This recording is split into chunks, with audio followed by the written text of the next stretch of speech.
This is a free podcast from the BBC. For more information, you can go to our website, bbc.co.uk/Radio 2. I must say, I think this new Abuse the Newsboy spot is a good ruse. New? Yes, well, we try Years spots here all the time and they don't work. Yeah, but we're the acne of Radio 2. A word of caution. While Nove and the Brummy Butterball will take it in good spirit, don't you think that Boggy might blub and set Janet on you? He's never far from blubbing, is he? Well, I'm just in touch with my feminine side. Yes. Ooh. No. No, that's my feminine side. Moving right along, from the Offender Early Release Authority to 453946 Marsh, John Eustace Sinclair Everard. I'm writing to confirm the ongoing terms of your early release scheme. You will again be allowed to spend every third week in the improved Care in the Community project. Oh, yes. You must comply with the following strictures. 1, daily reporting to your probation officer and dominatrix, Lynn Fairweather Bowles. 2, any stained cravats must be submitted for analysis at the end of each week, at which time your grotty old beard will be forensically combed for particulates. I think this is a bit high-handed, to be quite frank. So do I. I mean, sausages, I could understand. The elderly patient doesn't have... what? You have agreed to care for... Yes. Identity to remain anonymous, code WOGTAIL70 but doesn't look it, must be kept well fed and degreased twice weekly, if you would. Do I have to do that? Oh, yes. On the Friday of each week, you must voluntarily return to the Barrowlands Correctional Facility, Stubby Fingers Lane, Boyd upon the Bog. Sorry. That's the old trouble again. Any contact you have with your poor unfortunate missus must be fully detailed in the appropriate Janet and John activity report. I must say that's pretty comprehensive. Yes. That does cover our backs and indeed our fronts. Almost too much, really. And anything else that needs to be covered. Now then, can you help? No, in no way. Uncle Mike said the budget's coming, and I want to know where I can hide. A journalist on your news this morning had already told us not only what the Chancellor's going to do, but what he's actually going to say. Yeah, you're always told in advance these days. And then he says it, and then later on you're told what he said. 3 times. And after the budget announcement, there'll be days of comments, says Uncle Mike, from every Tom, Dick and Rupert, telling us, it wasn't our fault, it was your fault. I told you this would happen. You should resign. Why should we resign? Yaboo. And it'll be all that kind of thing, yeah. You'd be better off, as I say, finding a darkened room and lying down for a couple of weeks until the dust settles. I'm listening to your show, as I do every morning, Susie, a woman after my own heart, and wondered if you could help. I'm heavily pregnant. Nothing to do with me. No, never laid a finger on the and I'm trying everything to hurry things along. For goodness sake, Susie, I've had fresh pineapple and raspberry leaf tea for breakfast. A spicy dinner last night. Oh, can you play a particularly jiggly song? Goodness sake. Somebody get over to that. What's your address? Somebody get over to that woman and hold her down. Is it coincidence, says Don B. Shy, that the managers of the losing teams in the FA semi-finals were the ones who criticised the conditions of the Wembley pitch? Ha! I hope you had a nice weekend with all your grouting, yes indeed, and the dry stone walling. Rob Brotherston from Southport, known as God's Waiting Room. He said, now, I had to go to my Auntie Molly's funeral. You don't have to go to anything, Rob. You went, I imagine, out of duty. And love? She was 94, she'd a good sense of humour, and she needed it. On Friday, when we finally laid her to rest, there we all were. Is this true? Waiting at the house, and the hearse and the cars turned up. I knew somebody used to call a hearse a hearse. But anyway, when we saw that there was no coffin in the hearse, I said to me long-lost cousin, it's all right. Be one of those double-decker hearses and press a button and up to you. No, unfortunately, it turned out that the Togs Funeral Directors Incorporated had actually forgotten the most important. They'd left Auntie Molly behind. 4 of them in the hearse and the car, and they'd all managed to travel the 4 miles from the funeral parlour without any of them clocking that they'd forgot the coffin. The man in charge was very apologetic and said someone would get a right rollicking when they got back to the office. He wasn't very impressed when I pointed out that as he was sitting in the front of the hearse, he might have noticed if he turned around.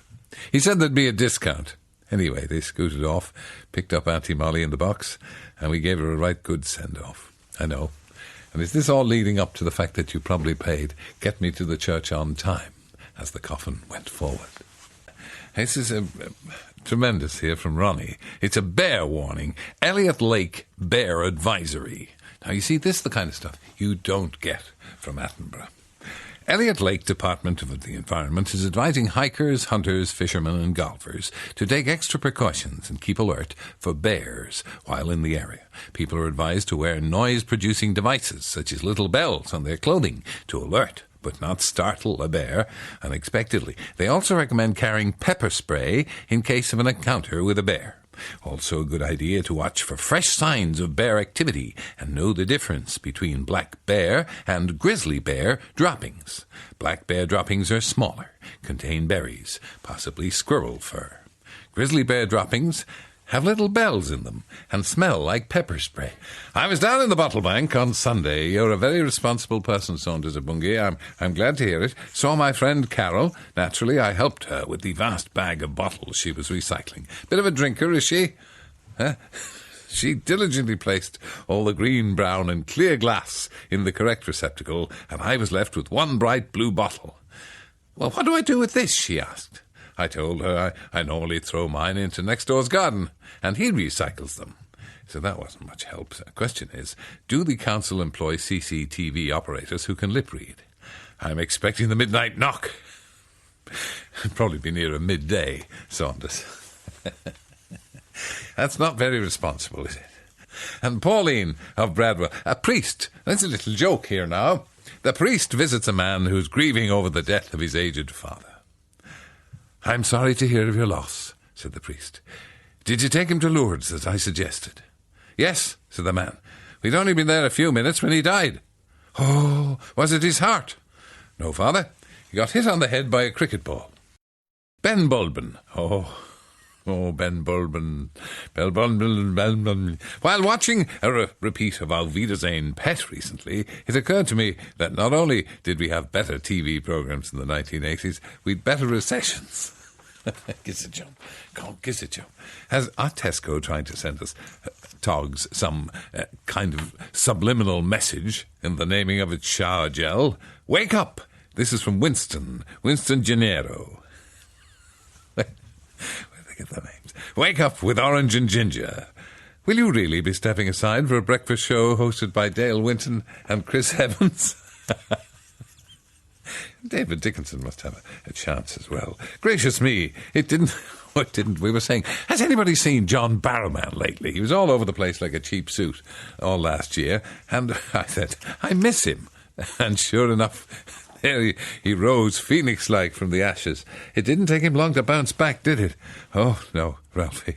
No sooner did you let him down from atop the BBC Christmas tree, and he's all over the place again. Caught him on the box on Saturday. What on earth was that suit made of that he was wearing? He looked like an oven-ready turkey. You're listening to the Wake Up to Wogan podcast from BBC Radio 2. And according to one newspaper, good news and bad news for the actress Kate Blanchett. Yes, the good news, she was offered the role of Maid Marian opposite Russell Crowe in the new adaptation of Robin Hood. They're not doing it again. What, every 2 years you do a new Robin Hood, do you? The bad news was that Sienna Miller had been the first choice, but producers feared her slimness and tininess would make old Russell look a bit, de trop during the romping scenes. And presumably Mrs. Blanchett doesn't mind being considered porkier than Mrs. Miller. I wonder if she knew about it. Mind you, as in the last adaptation of the film, Sherwood Forest was full of Americans. Why are 2 Australians playing the role this time? Oh, for goodness sake. All this stuff, Her Majesty's birthday, puts me in mind of my dear old granny, says Clodagh Rubbish, while eagerly awaiting the birth of her grandchild, my sister, nearly 60 years ago. She and Mrs. Middlehurst next door were extremely competitive in every way. And as time wore on, the atmosphere was becoming increasingly tense, and the pressure was on the 2 daughters-in-law to produce. And finally, on the 21st of April, Florrie Middlehurst produced a bouncing baby girl, 7 pounds 3 ounces. You remember the weight, Clodagh? Delighted, Mrs. Middlehurst announced the happy news over the back wall to me granny. smugly declaring, "And on the Queen's birthday as well." Well, Granny was furious, spent the day feeding her daughter castor oil, and Julie, the following day, the bouncing baby sister was born, nearly 8 pounds. So armed with the fact of this healthy weight, Grandma rushed next door to rub it into Mrs. Middlehurst, who thought for a moment, "Oh, 8 pounds?" Mrs. Middlehurst thought for a moment and said, "Yeah, oh yes, indeed." And on Hitler's birthday as well. Now, Barrowlands has dug out for me the latest details of the Eurovision Song Contest 2009, which takes place on the 16th of May. Of course, the semi-final take place on the 12th and the 14th. It's become a sort of folk industry, really. And there's the opening act for the final will be Dima Bilan, who won it last year, featuring the ice skater Evgeny Plushenko, who also skated around him while he won it. And that'll be grand. And I just noticed that that things may appear to change but still remain the same, that Graham Norton will have the unqualified delight of introducing the German entry, which has been sung in English, and is called Miss Kiss Kiss Bang. Who's this from? Prospective TIG, Youth Advancement Facility in Whip Lane. Ooh. Tell me how do I join Terry's Young Geezers? Is there a membership form? Do we get a telegram on the 25th? Does Deadly Alancote or Boggy Marsh deliver a "You've Been Tangoed"-esque induction to the club? I ask, as I feel my hair is too dark and my movement too sprightly to join the togs, but nonetheless I'm always interested in helping the community with needless observations on society at large. Prospective TIG, you've been a tog for years without actually knowing it. Isn't it just a lovely time of the year? Oh, Francis Klanowski, at last, someone with soul. In Leeds, a time when nature has a fresh, new feeling everywhere, even a feeling of renewed hope. A time when the skies are blue, the sun's shining, and the temperatures are higher than normal. You try telling that to the Chancellor of the Exchequer. A time when green shoots mean leaves back on the trees, not a sign of economic recovery, and a time when the neighbourhood Wally decides it's a good opportunity to open wide all 5 doors of his hatchback to clean the inside, with the volume on full blast, sharing his music with the entire cul-de-sac. Still, I can get my own back. Just wait till I've managed to download the Floral Dance. Then watch the for sale signs go up, quicker than you can say, "One hit wonder." Tell me, am I the only one who noticed that the pirate attacks in the Indian Sea, where's that, seem to have dropped significantly since Boggy Marsh came back? Neil of Stevenage. Can you spot any telltale lack of suntan due to wearing an eye patch? Has he started wearing striped T-shirts? His craft isn't named the Black Pig, perchance, oh. And he knows the name of the cabin boy. What's going on, Tel? What's going on? Oh, he's to end us. Yeah, well, they had snow. Yeah, well, you know, the sun is splitting the paving stones everywhere else, and there's snow piling up against the old Queen Vic. Well, last week, Eva's Easter egg hunt was in a snow-covered Albert Square, and last night, Eva's attempt at keeping fit influenced the elements as well. It started snowing again while she was jogging. I saw that. Can you imagine the director? Oh, well, look, don't let her go yet. No, maybe the snow won't. Oh, no, go and let her run. I have to say, in these difficult times, the President, Mrs. Arbor-Bridge and I have noticed the increase in the cost of our weekly visit to the supermarket. Indeed, Sydney. So, to help the old budget stretch a bit, we've changed our supermarket and we now visit one of those where everything costs 49p. It's quite a saving. Not wishing to be seen economising, we time our shopping trip to avoid friends and neighbours seeing us. Yeah, do you think there is a movement to that? Oh, we can't be seen going into one of those cheap supermarkets. We've decided to allow ourselves one luxury item, so we still buy expensive dustbin liners to put out on Thursday, so no one will suspect a thing.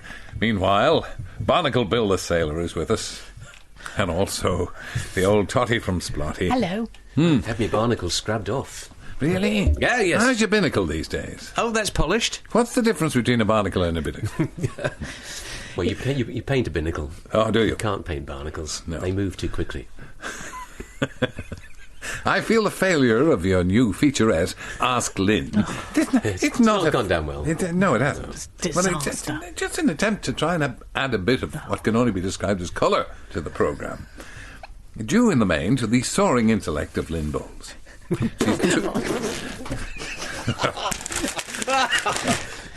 Anything for a laugh, eh? Anyway. Dear Mr. Marsh, thank you for That's your more like it. application Yes. to star in the forthcoming new CBBC programme, Barnacle Bill. Your CV makes for interesting reading. Indeed, most positive that you have your own boat and a genuine beard, like Captain Birdseye. Yes. An added bonus. However, an ability to say, aha, and avast me hearties is not quite what's required. We're not doing Pirates in the Caribbean, but a programme teaching young children the rudiments of sailing. That lets you out. Clueless. I don't know about that. Your nautical experience seems limited to narrowly missing lifebuoys and going round in circles. We took the liberty of checking, and you are on the Coast Guard's top 10 danger list. Oh, just because I went the wrong side of that buoy at Brighton the other day. You didn't. I got away with it. Yeah, I did.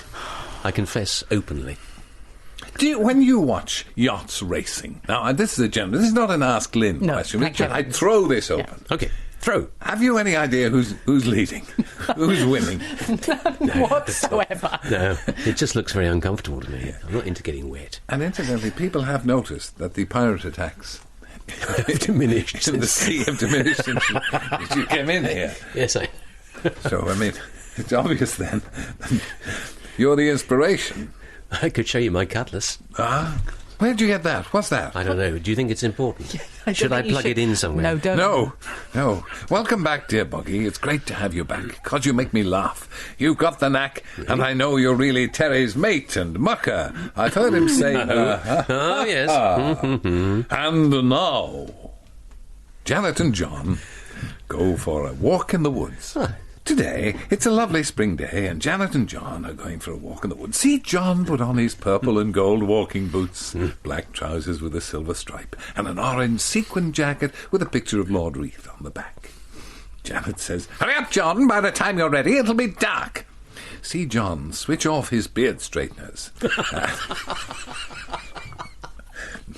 When Janet and John arrive in the woods, all the birds are singing and the sun is shining. See John hop and skip through the spring flowers. Oh. Do you know how to caper? John does. Janet sees Mrs. Ware from the village. Janet says, "I want to sort out some arrangements for the spring fete in the village. So why don't you go to the woods and play? I'll see you back here in half an hour. Do try and behave." Talk about the go-lighter of Vienna. It's very good impersonation. "I will," says John. There's an even better one. John trots down to his favourite path in the woods, where he's made a nice den. Oh, see John picking wildflowers and mushrooms. What fun. Soon John hears someone coming down the path. "Hello, John," says Mrs. Newman. "Hello, Mrs. Newman," says John. Mrs. Newman says, "I see you've been gathering wild mushrooms." "Yes, I have," said John, "but I don't know which ones are safe to eat, and I want to make an omelette." "Do you like omelettes?" John does. Mrs. Newman says, "The big mushroom you have there..."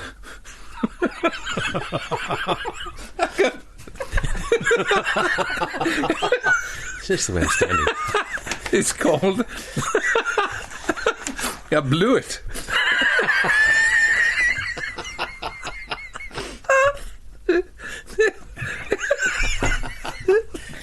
Sorry, it's very unusual to see them at this time of the year.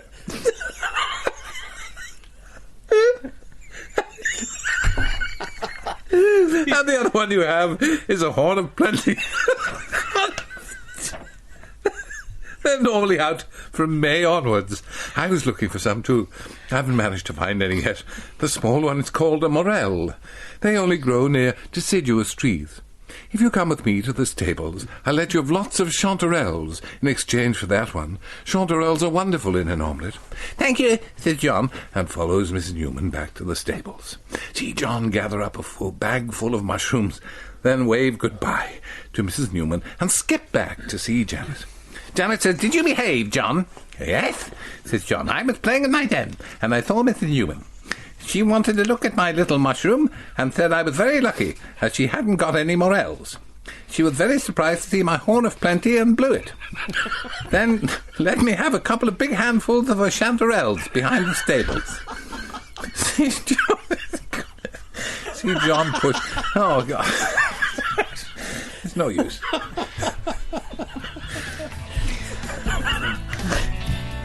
my God. You're listening to the Wake Up to Wogan podcast from BBC Radio 2. Oi, what's going on? What's going on? Look, it's 2 years since anybody said that on EastEnders, according to the producer. Bring it back. I tried to get a track listing, and I got a track listing, Carl, and got this response from the BBC server. Error. Back-end web server gave an invalid response. Is this the language that the great Lord Reith would have allowed? I think not. No, indeed. It just puts me in mind of American golf commentators who refer to the back nine as the backside. I don't think so. Oh, and following last night's TV fare of huge egos, backbiting and random management decisions, says Auntie Histamine, could anyone tell me whether I was watching the coverage of the global financial crisis or the latest episode of The Apprentice? Oh, you're a brave person that takes on a task like that. And, Great British Menu, yes, I saw this. Corrigan rampaging around, giving his sixpence worth of opinion all the time. Looking at a Michelin 3-star masterpiece from a young lady who cooks for Gordon Ramsay, and a misshapen lump of meat pie from some pub in Killinchie. He said, this is a contest between Beauty and the Beast. And the fellow from Killinchie said, Richard, that's an awful cruel thing to say about Claire. You know, it's a good old programme, that, the Great British Menu. I mean, they do stretch it out, but it is fun. And the Great British Menu climax last night, well, it didn't climax at all. This is from Gordon Ramsay. It didn't. It was only the main course last night. It's the pudding tonight, with an Irish stew from Claire and a meat pie from Danny. And Claire revealed that lunch at her restaurant cost £125. And Gorgon says, I made an Irish stew and a meat pie while the programme was on. It cost about £4. Gives a job. Louise, good morning. I was feeling fed up last night. Well, joined the club and was going to watch Daniel Craig in the latest Bond movie, and then I saw that you were on the box. Yes.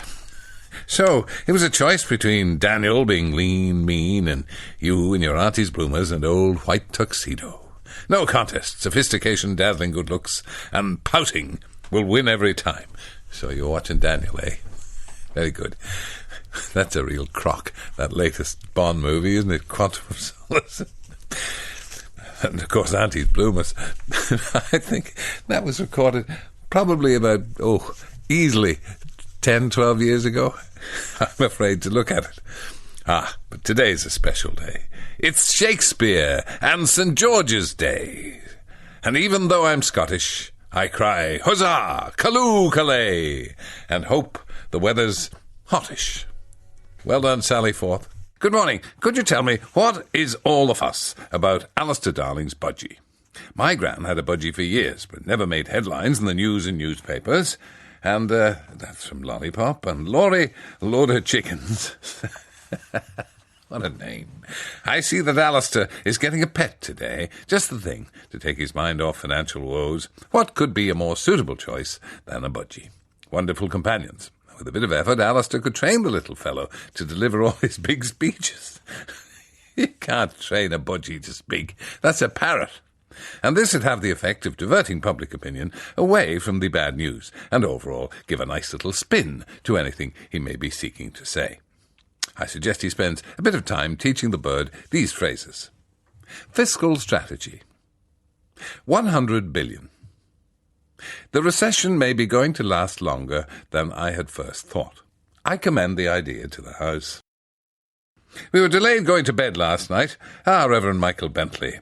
What were you up to then? Because we found an episode of something called Auntie's Bloomers. Yes, I read that to my chagrin and surprise. They're rerunning old Auntie's Bloomers things that I did with the BBC, but just after the Peloponnesian War.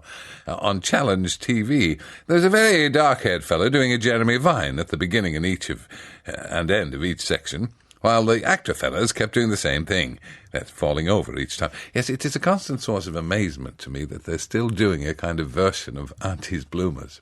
I gave it up about 6 or 7 years ago when I thought, we're kind of running out of ideas. And they're still doing it. Extraordinary.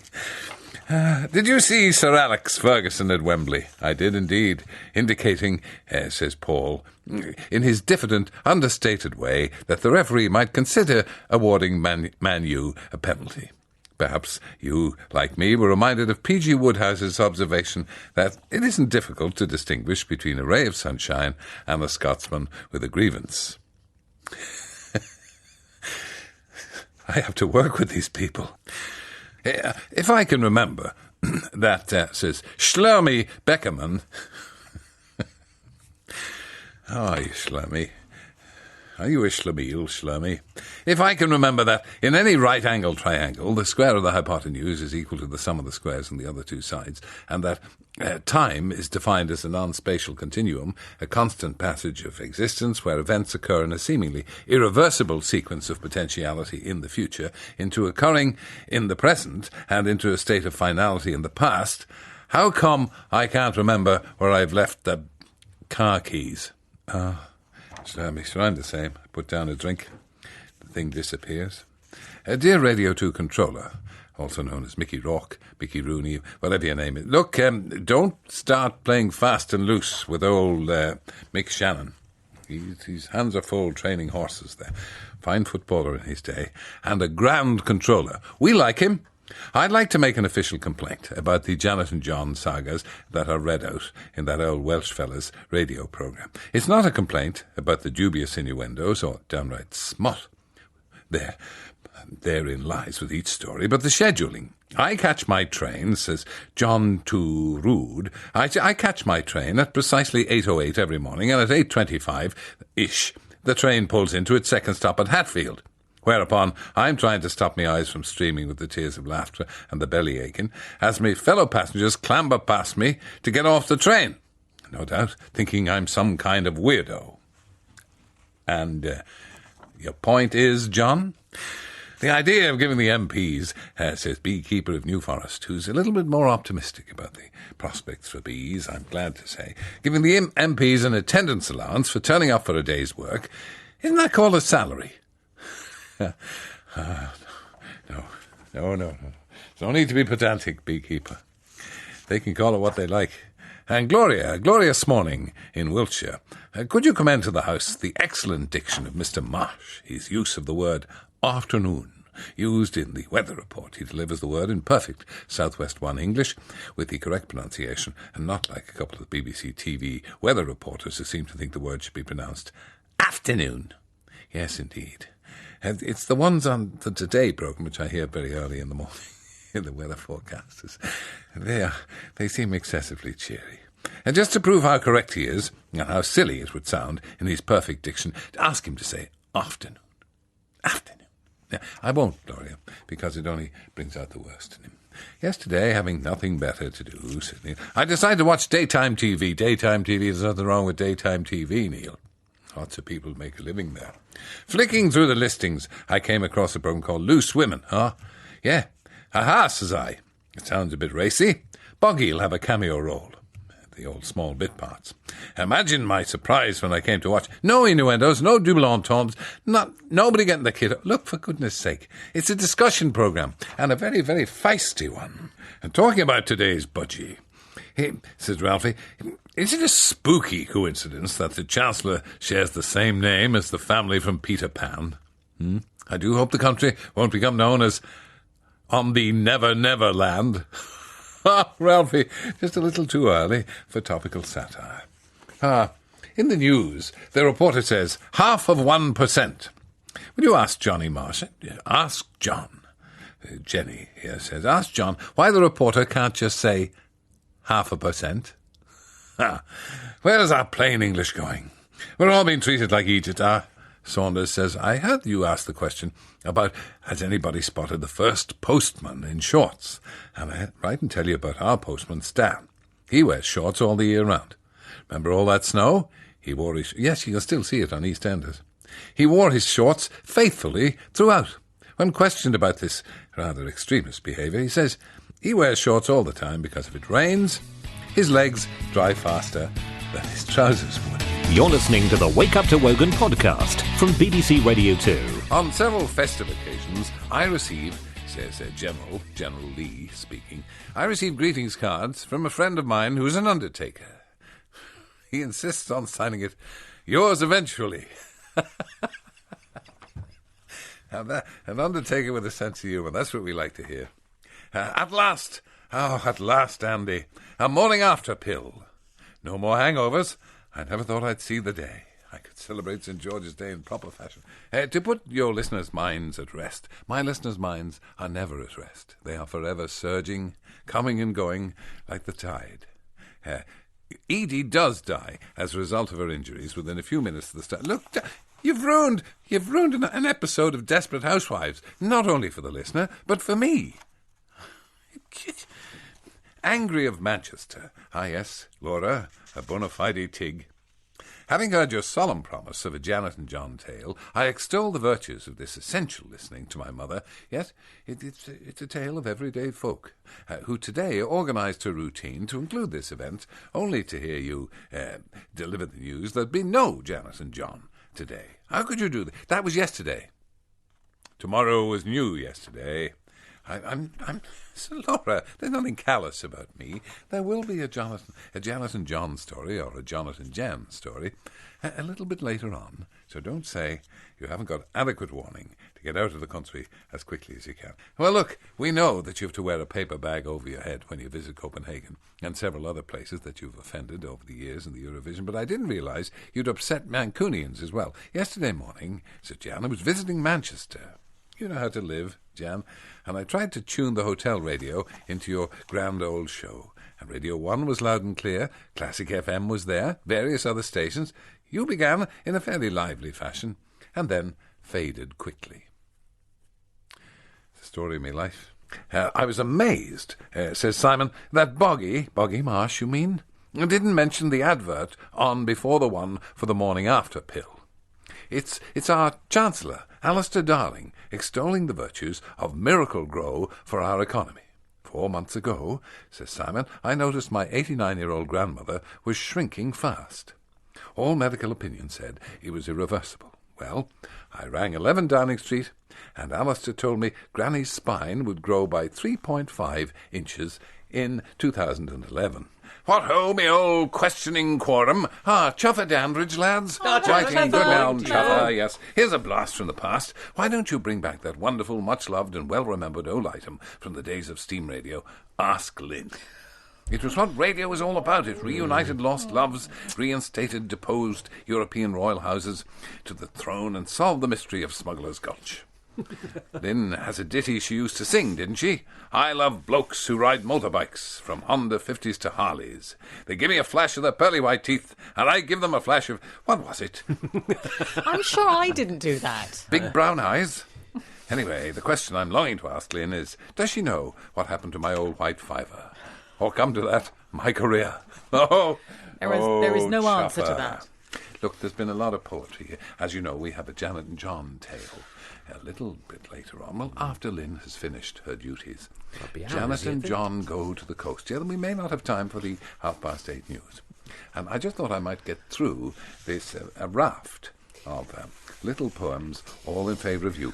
Boggy sailed the seas of blue, his destination Nantucket. So that's gone. Boggy sailed the open seas, he nearly hit a tank. That's gone. Boggy stood on the burning deck, feeling bloated and sick. That's gone. Boggy stood on the teak-laden deck. The water shone like glass. His velvet collar slipped down his back. Tickled him on the shoulder. So many. There's no point. And now, Janet and John go to the coast. Today, Janet and John are taking a trip to the coast. Janet's meeting an old friend. See John put on his best sailor suit, shiny shoes, and fake medals. Once Janet has strapped John into the safety seat and given him a barley sugar for the journey, they said, oh, John's very excited. Janet has to change him 3 times before they arrive. Janet parks the car by the seafront and says, I'm going to meet Mrs. Dickens for lunch. Here's your pocket money and a little extra to buy a sandwich if you're hungry. I'll meet you back here at 2:00. Try and stay out of trouble today, will you? I will, says John. There's no harm to him. No. See John hop and skip down to the seafront. Yeah, he does. Do you like the seaside? John does. John goes into a sandwich bar near the pavilion to buy some lunch. John buys a roast pork and red currant jelly sandwich. Sits outside to eat it. John sees Mrs. Dean. Hello, Mrs. Dean, says John. Hello, John, says Mrs. Dean. Mrs. Dean is from Hampshire. See Benny Hill. Mrs. Dean says, Are you here for the yacht racing, John? See John shake his head. John says, I don't go racing. Janet says I get lost. Do you have a boat, Mrs. Dean? Mrs. Dean says, yes. I have an old... Not that old. No, yeah. I have an old 8-metre inshore racing yacht at the marina. My husband used to come out with me, but every time he went out, it got foggy, so he doesn't bother now. I'm looking for someone to crew for me. I do find that the sheets are a little difficult to handle at times. So if you wanted to do some racing, I could do with a nautical man who knows how to tie off a sheet properly. John said, I know all about sailing. I have a pretty pink spinnaker on my boat. Mrs. Dean says, I used to use long, narrow sails called a tall boy, as well as the spinnaker, but I find the shorter spanker gives me better performance. When sailing windward. You'll be very welcome to join me for a race, John. John says, thank you, that'd be very nice. Soon it's time to go back to the car to meet Janet. When John arrives, Janet is waiting. Did you have a nice time, John? Yes, I saw Mrs. Dean. She was looking for a helping hand, as her husband isn't interested, as he often took her out into the fog and missed. She used to have a tall boy, but said that she was after an experienced man to properly pull down the sheets, spank her, and make sure she could be tied up and belayed. Do you know how to dance the hornpipe? Janet does. Janet is dancing the hornpipe on John. Poor John. This was a podcast from BBC Radio 2. Get more information now at bbc.co.uk/Radio 2 and wake up to Wogan every weekday morning from 7:30 online, on digital and on 88 to 91 FM. Wake up!